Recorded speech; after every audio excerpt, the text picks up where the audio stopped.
Ladies and gentlemen, please forgive my tardiness. If you'd all have a seat, we can begin the lecture immediately. Now, our topic today,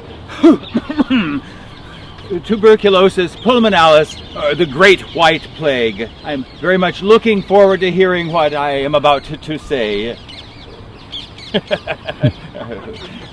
Now, the first few cases. Pardon me. You're representative from the Territorial Medical Association, are you not? Oh, no. Oh, terribly embarrassing. My goodness. Oh, you must be from Liliuokalani School. Yes. Perhaps you've come about the Red Cross Christmas seals. Please accept my most sincere apologies. I'm slightly overwhelmed of late, as no doubt you could not help but notice. My name is Dr. Archibald Sinclair, and I am the supervising director of the Layahi Home. Now, we are hard at work on several campaigns to raise funds so that we can expand our facilities and take on extra patients. I'm simply finding it more difficult to keep track of my commitments these days. Oh my goodness, you should have seen me as a young man. For a time, I was not only the director of the Layahi Home, but I was also the superintendent of the Anti-Tuberculosis League, the acting assistant surgeon to the United States Public Health Service, president of the Territorial Medical Association, and an active member of the Honolulu Chess Club. There came a time when I had to surrender nearly all of these titles simply to maintain my sanity. In my later years, my primary job was the upkeep of the Layahi Home, but even that was a very difficult job. Speaking of the Layahi Home, we are currently accepting donations. Sir, ma'am. Well, maybe when I tell you some of the good works that we do, you'll be more willing to open your pocketbooks. Well, maybe some of you don't know where the Layahi Home is located. It is out in Kaimuki, up 12th Avenue at the end of Sunset Avenue, tucked away almost in the shade of Diamond Head, for which it is named. Now, prior to the construction of the modern complex we know today, the community's invalids, most of them victims of the bubonic plague that had ravaged Chinatown, were housed in an old kerosene warehouse near Queen Street. The warehouse, even after being grandly dubbed Victoria Hospital, simply lacked the infrastructure or staff to adequately care for the patients. Indescribable filth and squalor dominated the scene, and even as the threat of bubonic plague subsided, a new danger entered the public consciousness: the Great White Plague, tuberculosis. In the early 1900s, 1 of 4 adults in Hawaii died of consumption. Our sense of sadness of such a loss is mingled with resentment. Here we consider ourselves masters of the world, and yet our race finds itself at the mercy of an organism so minute that it measures a mere 1/10,000th of an inch in length and 1/50,000th of an inch in breadth. An organism that multiplies so rapidly and insidiously that the consumptive in one man's coughing emits several billions of itself during a 24-hour period. It is a melancholy thing to contemplate. The long death toll of the world's great men and women who have ultimately succumbed to this terrible disease. Had it not been for this detestable parasite, Keats might have given us another Endymion. A thing of beauty is a joy forever. We might be taking another sentimental journey with Lawrence Stern. We might be reading more of Stephen Crane's war stories. Their lives were cut down in their prime by the Great White Plague. The disease attacks the lungs in some 90% of cases, but it can also affect other parts of the body. Symptoms include a chronic racking cough with blood-tinged sputum, high fever, weight loss. It is easily spread through the transmission of fluids, including airborne particles propelled by coughing or sneezing. Tuberculosis is a worthy adversary for any man of medicine. It is strong and resilient and extremely difficult to treat. Surgical removal of the infection or prior vaccination were some of the only viable solutions until the German doctor Robert Koch's 1890 invention of tuberculin. Tuberculin is a sterile solution of liquids prepared from cultures of the bacillus bacteria. Though still very much in its experimental stages, I believe tuberculin has the potential to cure tuberculosis.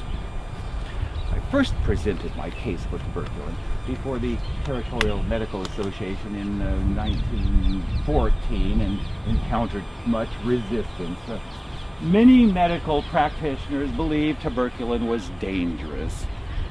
This is because of prior attempts at widespread treatment, notably Koch's, which had low success rates and often produced serious unexpected side effects. In fact, autopsies later revealed that some of his patients had actually died of side effects from his treatments. I concede treatment with tuberculin is a difficult and precise process, but I met with early and overwhelming results. Now, with the method I used, I never saw a side effect lasting more than about a week or so. This is because the dosage of tuberculin is regulated and controlled over time using Sir Almroth Wright's opsonic index. My contemporaries dismissed the index as being too European and overcomplicated, but I can explain it to you simply and quickly. Anopsonin. The word is from the Greek and means to prepare for eating. Thus, anopsonin is a protein in the body that binds with foreign particles in the blood, thus rendering them vulnerable to being eaten, so to speak, by our antibodies. Wright's index is used to measure the amount of opsonin in the bloodstream and to determine the precise dosage for each individual patient. Too large a dose might overwhelm the opsonin and thus weaken the body's natural defenses. Simple enough, correct? I believe that the real problem is that Americans can't stand to live without immediate results. Treatment with tuberculin is a slow process. The superior results we obtained at Layahi Home demonstrate that patience and precision are rewarded. Unfortunately, my contemporaries never took to my treatments, declaring them too difficult. Wright's index became unfashionable within a decade. Well, even though tuberculin was never accepted as a treatment for tuberculosis, it has become incredibly useful for diagnosing the presence of tuberculosis infection. Well, perhaps tuberculin is not the solution to the tuberculosis problem. Perhaps the Layahi Home itself and our dedicated staff are responsible for our tremendous results. Records show 75% of all cases treated at the home who remained until the treatment was completed were discharged cured. Layahi Home has become a much needed sanctuary for people of the island. It is a place where patients can receive free and expert medical attention and surgical skill, where shady trees and soft breezes cooled the brow fevered from the hacking cough, where unfortunate and destitute men, women, and children have a pretty home with lots of care and comfort.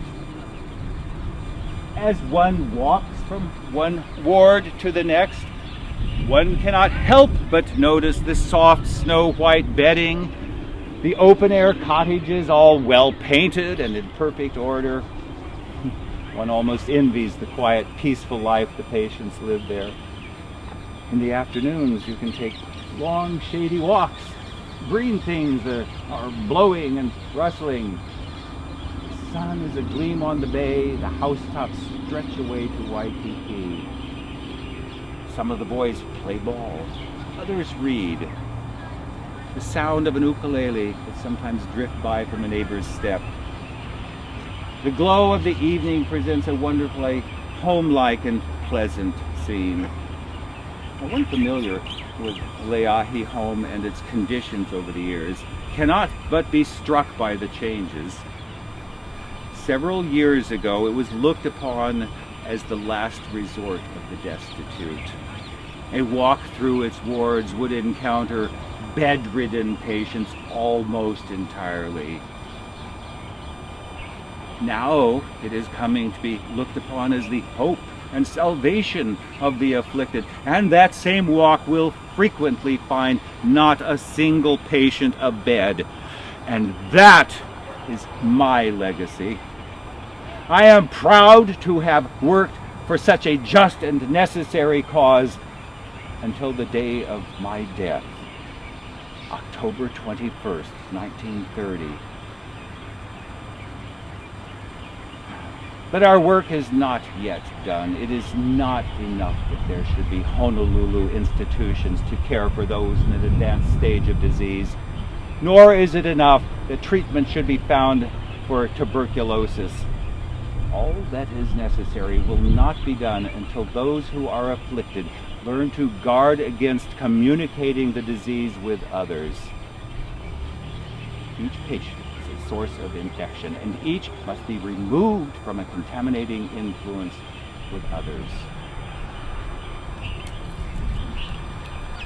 Oh, I'm late. An interview with the Star Bulletin.